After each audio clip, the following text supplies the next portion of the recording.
नमस्कार और गंगा एजुकेशन में आपका पुनः स्वागत है।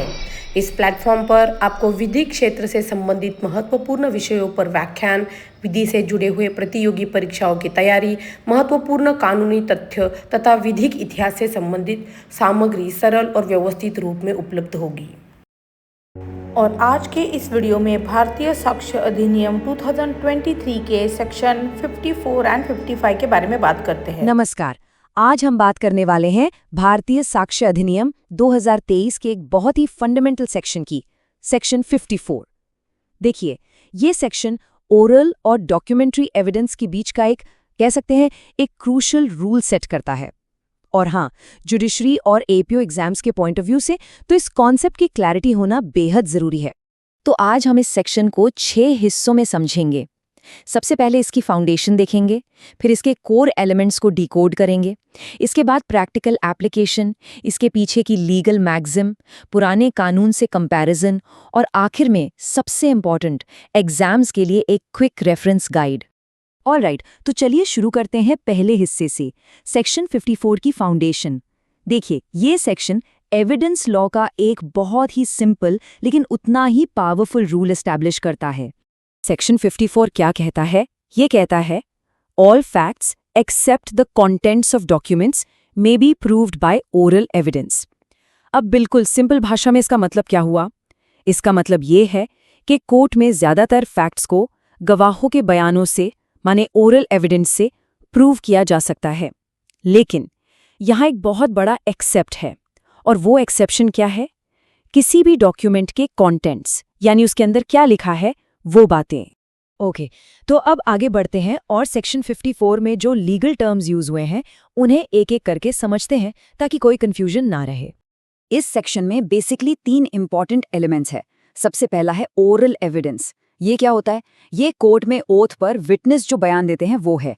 दूसरा है फैक्ट्स, इसमें कोई भी एक्शन, इवेंट या स्टेटमेंट आ जाता है। और तीसरा जो सबसे क्रूशियल है वो है कंटेंट्स ऑफ डॉक्यूमेंट्स, मतलब किसी कॉन्ट्रैक्ट, विल या सेल डीड के अंदर जो स्पेसिफिक इंफॉर्मेशन लिखी होती है वो। और याद रखिए, इसी तीसरे एलिमेंट पर सेक्शन 54 का जो एक्सेप्शन है वो ट्रिगर होता है। अब इस फ्लो चार्ट को देखिए, ये सेक्शन 54 के लॉजिक को एकदम परफेक्टली समझाता है। स्टेप 1, कोर्ट में एक फैक्ट को प्रूफ करना है। स्टेप 2, जनरल रूल क्या है कि ओरल एविडेंस यानी गवाह का बयान काफी है। लेकिन स्टेप 3, अ बिग बट, अगर वो फैक्ट किसी डॉक्यूमेंट का कंटेंट है तो एक्सेप्शन लागू होता है और कहता है कि भाई वो डॉक्यूमेंट खुद पेश करना होगा। इसी को हम बेस्ट एविडेंस रूल कहते हैं। और ये रूल इतना जरूरी क्यों है? सिंपल सी बात है, ताकि फ्रॉड को रोका जा सके और कोर्ट के सामने सबसे रिलायबल और ओरिजिनल प्रूफ हो। तो चलिए, थ्योरी तो हो गई, अब देखते हैं कि ये रूल कोर्ट रूम्स में प्रैक्टिकली कैसे काम करता है। इसको हम कुछ एग्जाम्पल्स और लैंडमार्क जजमेंट से समझेंगे। ये 2 एग्जाम्पल्स इस कॉन्सेप्ट को बिल्कुल क्रिस्टल क्लियर कर देंगे। एग्जाम्पल 1, मान लीजिए एक विटनेस गवाही देता है कि उसने अपनी आंखों से किसी को चोरी करते हुए देखा। ये एक फैक्ट है ना? तो ये ओरल एविडेंस से साबित हो सकता है। अब एग्जाम्पल 2 देखिए, अगर एक रेंट अग्रीमेंट की शर्तों को, मतलब टर्म्स एंड कंडीशंस को साबित करना है तो विटनेस ये नहीं कह सकता कि हाँ मुझे याद है अग्रीमेंट में क्या लिखा था। नहीं, उसे वो अग्रीमेंट इटसेल्फ, मतलब वो डॉक्यूमेंट खुद कोर्ट में पेश करना होगा। देखा कितना क्लियर डिफरेंस है? अब आते हैं एक लैंडमार्क जजमेंट पर, रूप कुमार वर्सेस मोहन थिदानी। ये केस सेक्शन 54 के प्रिंसिपल को समझने के लिए बहुत जरूरी है, स्पेशली जब बात रिटन कॉन्ट्रैक्ट्स की आती है। तो इस केस में सवाल क्या था? सवाल ये था कि क्या एक रिटन कॉन्ट्रैक्ट की शर्तों को ओरल एविडेंस देकर कॉन्ट्रडिक्ट यानी काटा जा सकता है? सुप्रीम कोर्ट का जवाब था बिल्कुल नहीं, एक बड़ा नो। कोर्ट ने कहा कि जब पार्टीज अपने टर्म्स एंड कंडीशंस को एक डॉक्यूमेंट में लिख लेती हैं तो वो डॉक्यूमेंट ही उन टर्म्स का प्राइमरी एविडेंस बन जाता है। उसे आप मौखिक बयानों से बदल नहीं सकते। इसी तरह का एक और इम्पॉर्टेंट केस लॉ है by Hira Devi versus official assignee of Bombay. इस केस ने भी इसी लीगल प्रिंसिपल को और सॉलिडिफाई किया और मजबूती दी। इस केस में कोर्ट ने फिर से इस बात पर जोर दिया, रीएम्फसाइज किया कि अगर कोई डॉक्यूमेंट मौजूद है तो उसके कंटेंट्स को प्रूव करने का सबसे अच्छा, सबसे बेस्ट तरीका क्या है? वो डॉक्यूमेंट खुद कोर्ट में पेश करना। इससे पता चलता है कि हमारा लॉ रिटन एविडेंस को कितनी ऊंची जगह पर रखता है। चलिए अब उस लीगल मैक्सिम को समझते हैं जो इस पूरे रूल की कह सकते हैं आत्मा है, क्योंकि लॉ जो है वो अक्सर सदियों पुरानी विजडम पर ही तो टिका होता है। ये लैटिन मैक्सिम है वर्बा वोलेंट क्रिप्टा मानेंट। इसका मतलब क्या है?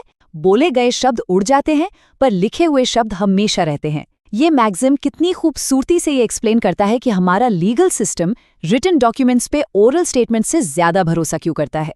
सीधी सी बात है, लिखे हुए शब्द परमानेंट होते हैं, उनकी इंटरप्रिटेशन क्लियर होती है और उनमें हेर फेर की गुंजाइश भी कम होती है।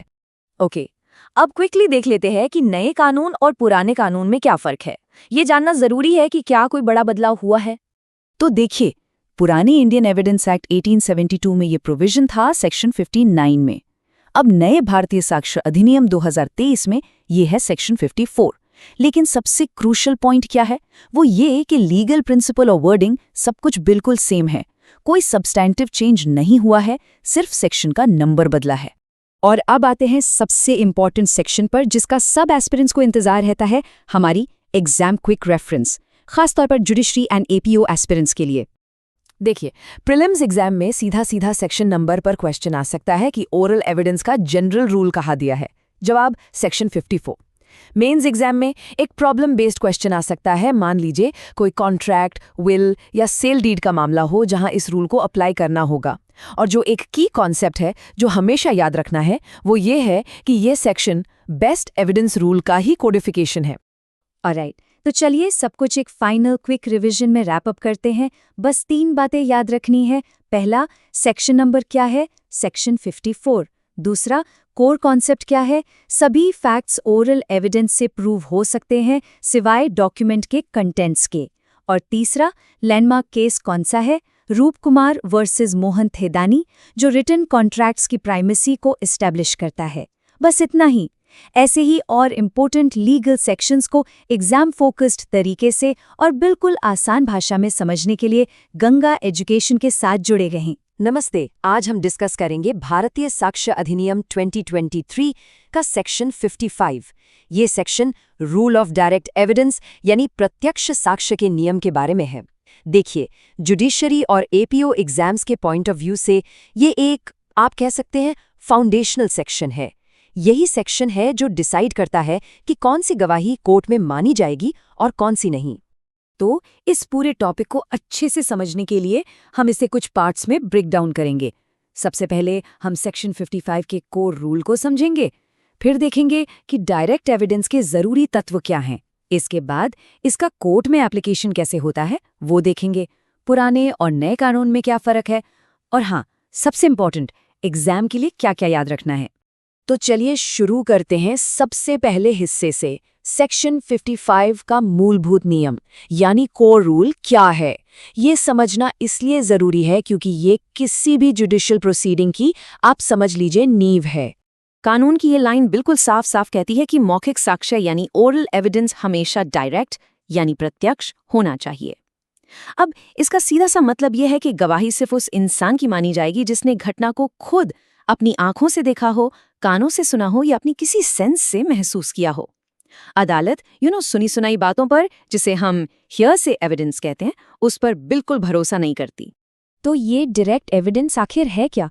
कानून इसको कैसे डिफाइन करता है? चलिए अब हम सेक्शन 55 के जरूरी इंग्रेडिएंट्स को एक एक करके तोड़कर समझते हैं। इसके बाद ये कॉन्सेप्ट बिल्कुल क्रिस्टल क्लियर हो जाएगा। देखिए, सेक्शन 55 डायरेक्ट एविडेंस को बेसिकली 4 कैटेगरीज में बांटता है।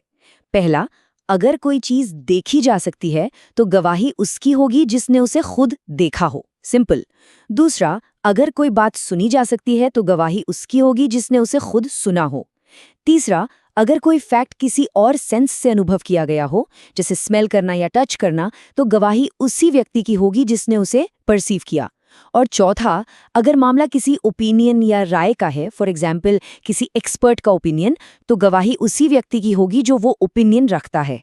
इस पूरी चीज को एक जर्नी की तरह समझिए। स्टेप 1 एक घटना होती है, स्टेप 2 एक गवाह उसे अपनी सेंसेस से परसीव करता है, स्टेप 3 वही गवाह अदालत में आकर गवाही देता है, और तभी स्टेप 4 में अदालत उस एविडेंस को डायरेक्ट एविडेंस मानकर एक्सेप्ट करती है।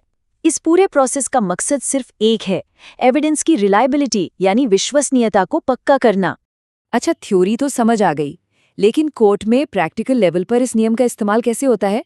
चलिए, इसको अब हम कुछ आसान एग्जाम्पल्स और एक बहुत इंपॉर्टेंट केस लॉ से समझेंगे। एक बहुत ही सिंपल सा एग्जाम्पल लेते हैं।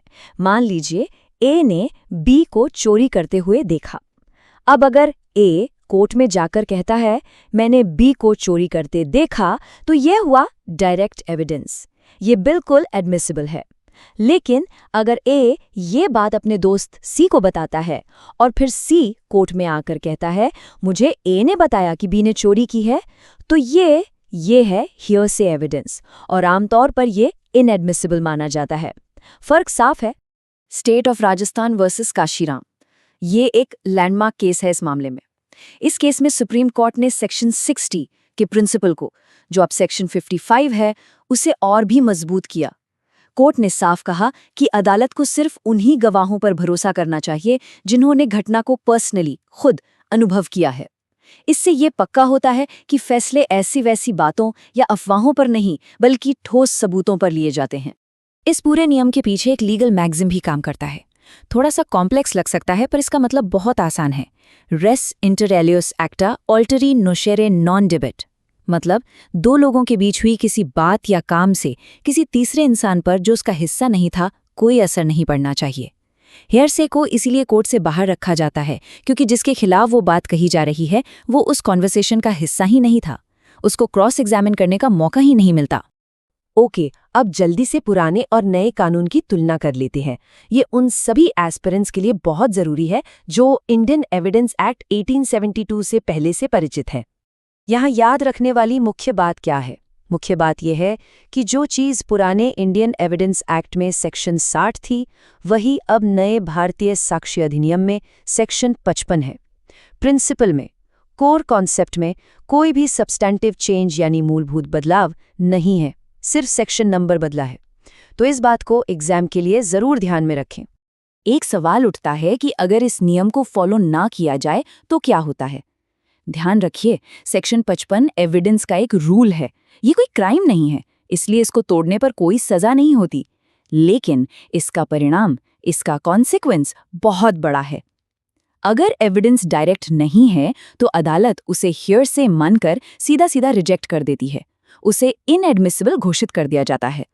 चलिए, अब हम आते हैं इस लेक्चर के सबसे ज़रूरी हिस्से पर, एग्जाम फोकस और रिवीजन। देखते हैं कि जुडिशरी और एपीओ एस्पिरेंट्स को इस सेक्शन से क्या-क्या चीज़ें बिल्कुल पक्की कर लेनी है। एग्जाम के लिए 3 चीज़ें। पहला, प्रीलिम्स में सीधा क्वेश्चन आ सकता है सेक्शन नंबर पर, यानी सेक्शन 55 या इसके कोर प्रिंसिपल पर। दूसरा, मेंस में प्रॉब्लम बेस्ड क्वेश्चंस आते हैं, जहां आपको एक सिचुएशन दी जाएगी और पूछा जाएगा कि कौन सा एविडेंस डायरेक्ट है और कौन सा हेयरसे। और तीसरा, इंटरव्यू में आपसे डायरेक्ट एविडेंस और हेयरसे के बीच का फर्क साफ साफ बताने को कहा जा सकता है, सेक्शन 55 को साइट करते हुए। तो इसकी प्रैक्टिस जरूर कर लें। तो चलिए एकदम क्विक रिवीजन करते हैं। 3 बातें याद रखिए। पहला, सेक्शन 55 भारतीय साक्ष्य अधिनियम 2023। दूसरा, इसका कोर कॉन्सेप्ट ओरल एविडेंस हमेशा डायरेक्ट होना चाहिए। और तीसरा, इसका प्राइमरी गोल अनरिलायबल सुनी सुनाई बातों यानी हियरसे एविडेंस को कोर्ट से बाहर रखना। एग्जाम के लिए इसकी इंपॉर्टेंस बहुत हाई है। और आखिर में एक सवाल आपके लिए, सोचिएगा जरूर, अदालत सेक्शन 55 के इस सख्त नियम और न्याय की ज़रूरत के बीच बैलेंस कैसे बनाती है, खासतौर पर उन केसेस में जहां कोई डायरेक्ट विटनेस है ही नहीं? इस पर विचार ज़रूर कीजिएगा।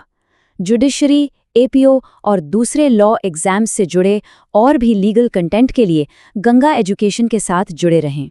इस सत्र को देखने के लिए धन्यवाद। यदि यह व्याख्यान आपको उपयोगी लगा है तो कृपया लाइक, शेयर और गंगा एजुकेशन को सब्सक्राइब करें और आगे भी ऐसे महत्वपूर्ण विधि व्याख्यानों के लिए जुड़े रहें।